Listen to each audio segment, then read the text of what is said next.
Matt coming back, Isaiah banged up a little bit, Billy, so trying to get that group in there and get them to work together and get them back healthy. Do you know what your five is going to be at this point? Nope, not yet. Not a total five. Still working. Okay. The good thing is there's great competition. I think there's more than 5 guys right now, 7 guys that could earn that starting job. There's 3 guys at that guard spot.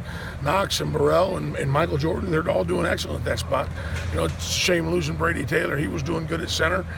So now Billy's been playing a little bit of center. Hopefully we'll get Brady back tomorrow, and then we'll be able to go back there. But there's been so many guys moving around.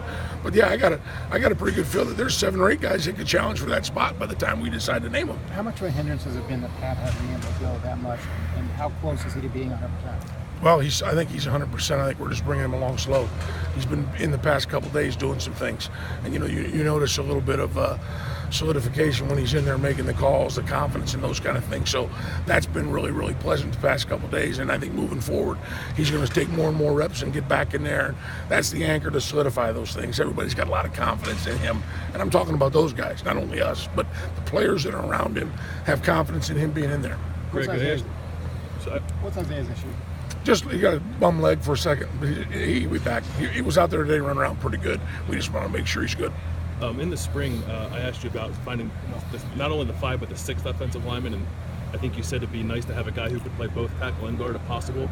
Losing Malcolm to injury now, do you have another guy who could play both?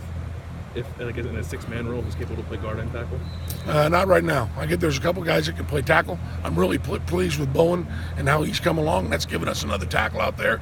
And then, like I said, there's 3 or 4 guys inside of that guard spot now with Jordan, Knox, Burrell come along well. I can rotate those guys in there, so I think we're even a little bit deeper than I thought it was coming out of spring. So does it change? Does it change the way you would manage that though, if you had to go to a 6th lineman to not have sort of a guy who's capable of playing both? No, because it's going to be the next best guy at that spot. So the next best tackle would win, the next best guard would go in. And I'm confident in those guys right now. Those backups that are getting better and better, I'm confident in those guys. It's so rare for true freshmen to start. I know you said Jordan hasn't locked down a starting job yet, but what has enabled him to even put himself in that conversation? What's the biggest trait that he brings to the table? His maturity. Obviously those young guys, it's how fast they can pick things up. He picks things up. He studies the game. He's got a maturity level for a freshman that I haven't seen in a long time. Very serious about technique, very serious about wanting to play, wanting to be good. That burning desire is there. And that's the one thing I think that's helped him get up there with those other upperclassmen when he's such a young guy. Are any of the other true freshmen in the mix to be on the 2 deep? Not necessarily start, but maybe be on the 2 deep? Yeah, there's still a couple guys that I'm still looking at for that. Tyler Gerald's really coming along. He's playing one with the 2s now for a little bit. And Gavin Cupp's a little bit with the 2s, but probably a little further along than Tyler is. But no, I would say Tyler's in that 2 deep battle right now. Is Brandon Bowen the backup of both tackle spots? Yep, right now he is, yeah. He's doing a heck of a job playing both sides, and like I said, I'm really pleased with how much he's improved. You've got a unit that nobody's playing. You have 3 new starters and 2 guys switching positions.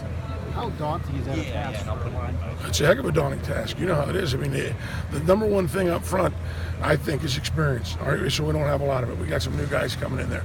The second thing is getting the group in there playing together. We're struggling with that a little bit to get those guys in there.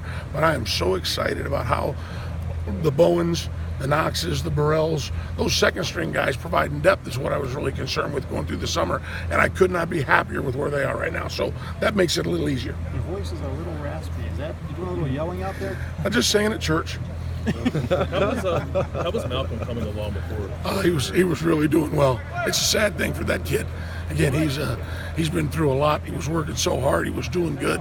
He picked things up really, really quickly and was coming along. It's just a setback. He'll deal with it. He'll be better for it, but it's a shame. Do you expect